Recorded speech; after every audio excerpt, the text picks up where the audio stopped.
asanteni. Asanteni kwa furaha mlioleta mlipokuja Roma kwa ajili ya jubilei yenu. Na asanteni kwa vijana wote walioungana nasi kupitia sala zao kutoka kila sehemu ya dunia.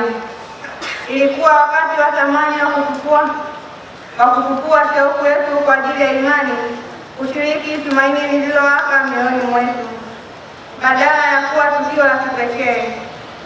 Na tumaini tukio la jubilei litaashiria kila mmoja wetu hatua ya kusonga mbele katika maisha ya Kikristo na kutia moyo sana kuendelea kushikilia imani yenu. Mwelekeo huo katikati ya siku ya vijana ulimwenguni ijayo, ambayo tutaadhimisha tarehe 23 Novemba, sikukuu ya Kristo Mfalme, ikiwa na kauli mbiu isemayo, ninyi pia ni mashahidi wangu kwa sababu mmekuwa pamoja nami. Yohana sura 15 mstari wa 27. Kama mahujaji wa matumaini kwa nguvu ya Roho Mtakatifu, tunajiandaa kuwa mashahidi jasiri wa Kristo. Tuanze safari itakayoongozwa kwenye sikukuu ya vijana ulimwenguni ya kimataifa itakayofanyika huko Seoul mwaka 2027. Kwa kuzingatia hili, ningependa kuzingatia vipengele viwili vya ushuhuda: urafiki wetu na Yesu ambao tunapokea kutoka kwa Mungu kama zawadi, na kujitolea kwetu kwa wajenzi wa imani katika jamii. Marafiki, kwa hiyo mashahidi. Ushuhuda wa Kikristo unatokana na rafiki kwa Bwana ambaye alisulubiwa na kufufuka kwa ajili ya wokovu wa watu wote. Ushuhuda huu haupaswi kuchanganywa na propaganda katika itikadi, kwani ni kanuni halisi ya mabadiliko ya ndani ya ufahamu wa kijamii. Yesu alichagua kuwaita wanafunzi wake marafiki. Aliwajulisha ufalme wa Mungu. Aliomba wakae naye kama jumuiya yake na kuwatumia kutangaza Injili. Yohana sura 15 mstari wa 15 hadi 27. Kwa hiyo Yesu anatuambia muwe mashahidi. Anatuhakikishia kwamba tunapoona marafiki zake, yeye pia ndiye anajua kikamilifu sisi ni nani na kwa nini tuko hapa.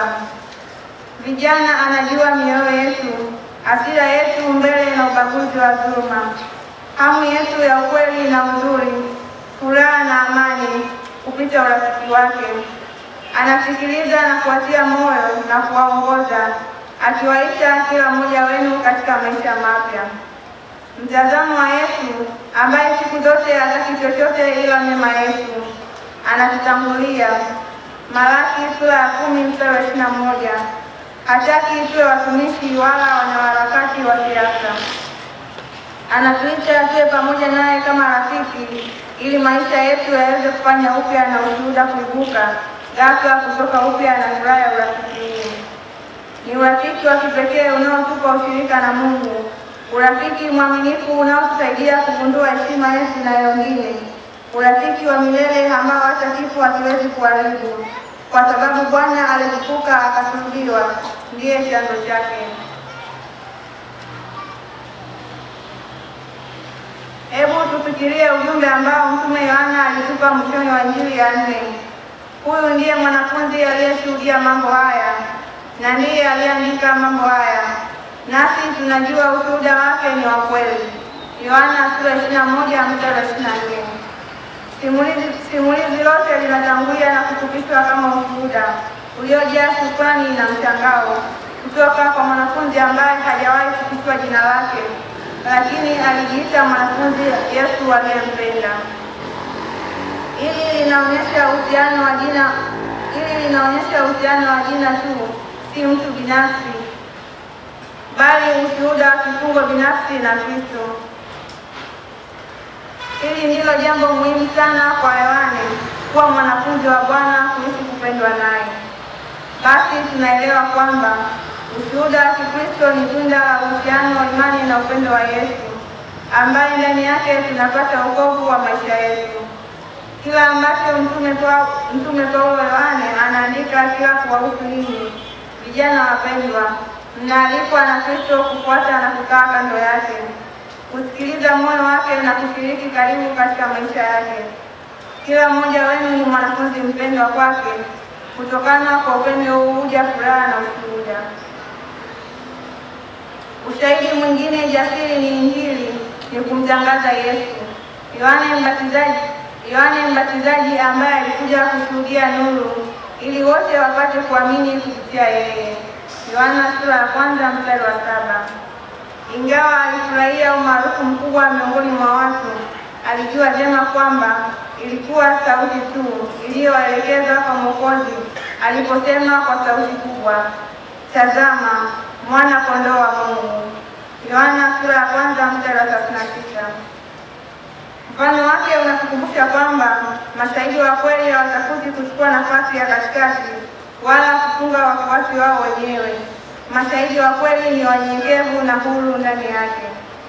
Zaidi ya yote, kutoka kwao wenyewe, kutoka na kujifanya kuwa wokovu wa umakini. Kwa hivyo wako huru kusikiliza na kuelewa, pia kusema ukweli kwa kila mtu, hata mbele ya wale walio na nguvu. Kutoka kwa Yohana Mbatizaji tunajifunza kwamba kiakili na kimaadili, ushuhuda wa kweli ni kutambua na kumlenga Yesu anapotokea, kwani pekee ndiye anayetuokoa. Yohane alitambua miongoni mwa wenye dhambi aliyezama katika ubinadamu wa kawaida. Kwa lengo hilo, Papa Francis anasisitiza mara nyingi kwamba ikiwa tutazidi sisi wenyewe maneno yetu ya starehe, ikiwa tutaenda kwa makini, wale wanaoishi kutengwa na ufalme wa Mungu hawawezi kukutana na Kristo na kushuhudia. Tunapoteza furaha tamu ya kuhubiriwa Injili na kuinjilisha.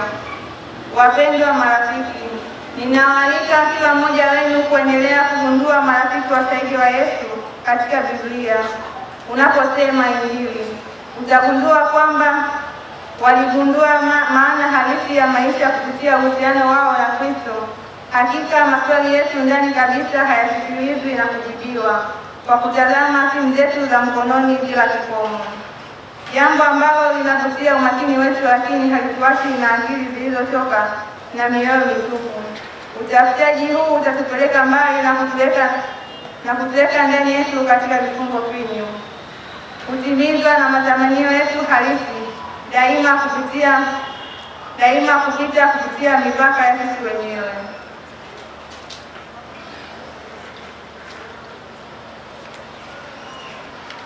Mashahidi kwa hiyo wa misionari.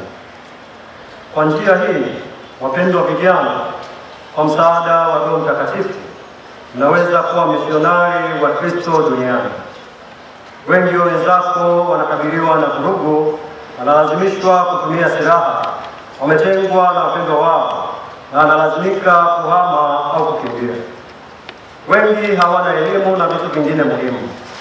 Wote wanashiriki nanyi utafutaji wa maana, ukosefu wa usalama unaoambatana nayo, usumbufu wa shinikizo lililoongezeka la kijamii na kikazini, ugumu wa kushughulikia migogoro ya kifamilia, hisia chungu ya ukosefu wa fursa, pamoja na majuto ya makosa waliyofanya. Unaweza kusimama pamoja na vijana wengine, kutembea nao na kuonyesha kwamba Mungu katika Yesu imekaribia kila mtu. Kama Papa Francis aliposema mara nyingi, Kristo anaonyesha kwamba Mungu ni karibu, huruma na upendo mpole. Ni kweli, si rahisi kila wakati kutoa ushuhuda. Katika Injili, mara nyingi tunapata mvuto kati ya kubadilika na kukataliwa kwa Yesu.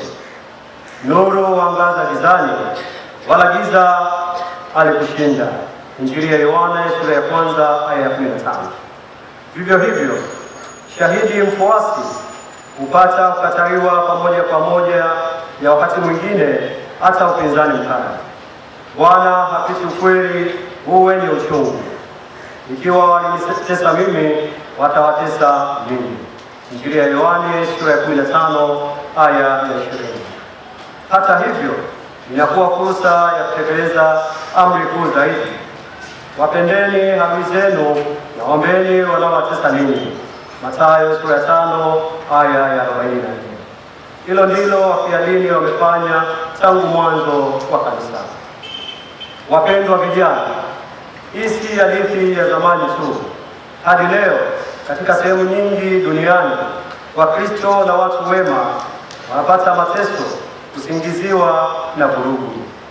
Labda uzoefu huu wenye uchungu umewaweka alama kwenu pia, na huenda mmejaribiwa kujibu kwa hasira kwa kujiweka katika kiwango sawa na wale waliowakataa na kuchukua mitazamo mikali. Lakini tukumbuke ushauri wa busara wa Mtakatifu Paulo: usishindwe na ubaya, bali ushinde ubaya kwa wema. Warumi 12 aya ya 21. Kwa hivyo msivunjike moyo. Kama watakatifu, ninyi pia mnaitwa kuvumilia kwa matumaini, hasa mkabiliwa na magumu na vikwazo. Udugu kama kifungu cha imani. Kutoka kwa urafiki na Kristo ambao ni zawadi ya Roho Mtakatifu ndani yetu, unatokea mtindo wa maisha unaobeba tabia ya udugu. Vijana ambao wamekutana na Kristo huleta joto na radha ya udugu popote wanapoenda, na yeyote anayekutana nao anavutwa katika mwelekeo mpya wa kina na uondolewa kwa ukaribu usio na ubinafsi, huruma ya dhati na huruma ya kweli. Roho Mtakatifu anatuwezesha kumwona jirani yetu kwa macho mapya. Katika mtu mwingine kuna kaka, kuna dada. Ushuhuda wa udugu na amani ambao rafiki wa Kristo huamsha ndani yetu huondoa kutojali na uvivu wa kiroho na kusaidia kushinda mawazo yaliyofungwa na mashaka. Pia hujengwa vifungo kati yetu, tukiumiza kufanya kazi pamoja, kuanzia kujitolea hadi hisani ya kisiasa, ili kujenga hali mpya ya maisha kwa wote.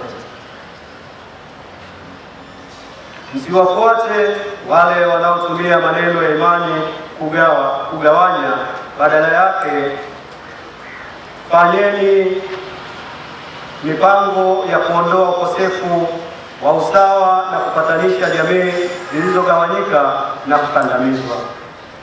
Kwa lengo hilo, wapendwa, hebu tusikilize sauti ya Mungu ndani yetu na kushinda ubinafsi wetu, tukiwa mafundi hai wa imani, wa amani.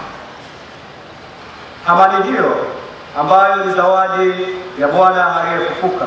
Injili ya Yohane sura 20 aya ya 19 itaonekana ulimwenguni kupitia ushuhuda wa pamoja na wale wanaobeba Roho wake mioyoni mwao.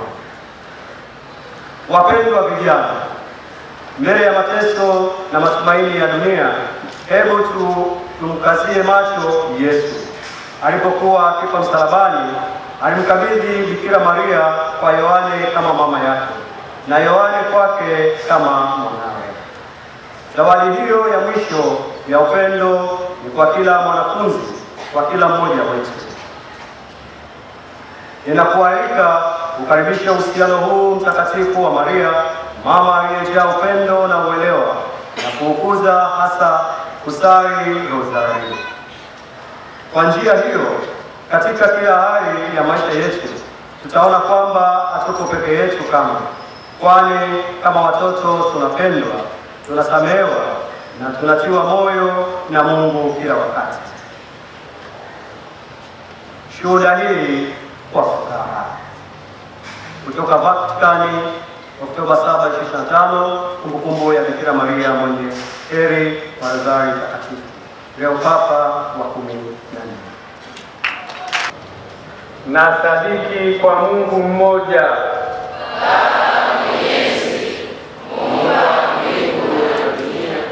na vitu vyote vinavyoonekana na visivyoonekana. Na sadiki kwa Bwana mmoja Yesu Kristo, mwana wa Mungu, aliyezaliwa na Baba tangu milele yote, Mungu aliyetoka kwa Mungu, mwanga kwa mwanga, Mungu kweli kwa Mungu kweli,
Mungu Baba Mwenyezi asikize kwa wema sala zetu kwa ujumbe wa Yesu Kristo Bwana wetu.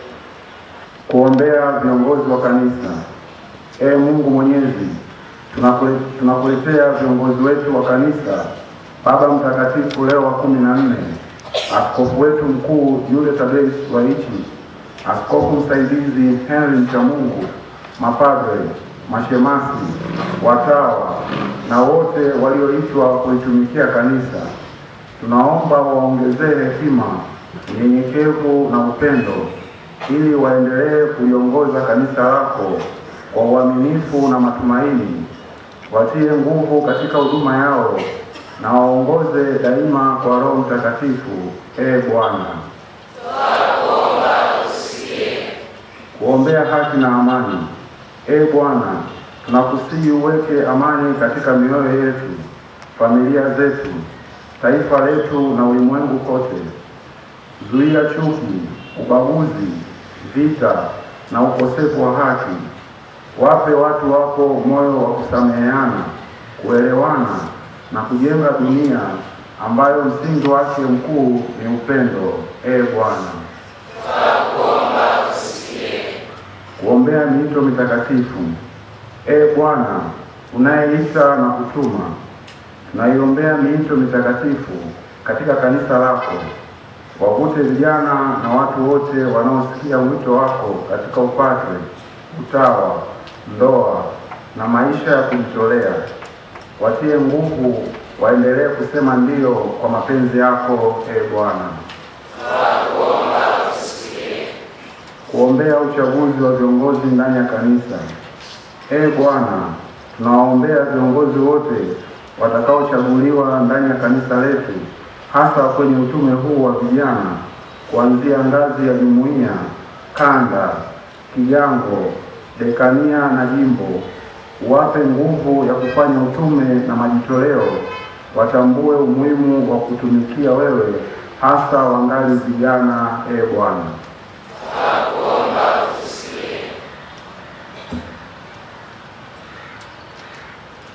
kuombea vijana wote. Bwana Yesu, tunakuletea vijana wote, wajalie nguvu, busara, maadili na matumaini. Waepushe na majaribu, ulevi, dawa za kulevya na changamoto zinazowavuruga. Wafungulie milango ya elimu, kazi, uchumi na mafanikio yenye baraka. Bwana, kuombea shughuli za kila siku za vijana. Mungu Baba mwenye huruma, tunaombea vijana katika shughuli zao za kila siku. Uwape nguvu, nidhamu na hekima wanapojituma katika masomo, kazi, biashara, utafutaji wa riziki, majukumu ya nyumbani na huduma mbalimbali. Waongoze katika maamuzi yao, walinde dhidi ya vishawishi na hatari, na uwabariki jitihada zote ili zao la kazi zao liwe la heri na lenye kuwajenga wao na jamii kwa ujumla. Bwana, kuombea wagonjwa, wauguzaji, wajane na yatima. Bwana Mungu mponyaji, tunaombea wagonjwa wote nyumbani, hospitalini na mahali popote walipo. Waponye kwa mkono wako wenye nguvu na uwafariji na uwarejeshe katika afya na amani ya moyo. Tunaweka pia wauguzi mikononi mwako, madaktari, manesi na wahudumu wote. Wape nguvu, uvumilivu na upendo katika huduma yao hiyo. Bwana, uwakumbuke pia wajane na yatima, uwalinde na uwajalie tumaini na ustawi katika maisha yao. Bwana, kuombea marehemu wote. Bwana wa uzima na matumaini, tunaombea wote waliotangulia katika safari ya dunia hii, hasa ndugu zetu vijana waliopoteza maisha katika kipindi cha uchaguzi Oktoba 2025. Washike mkono na uongoze katika makao ya milele. Wapokee katika ufalme wako wa nuru na uwajalie amani na pumziko la milele. Bwana,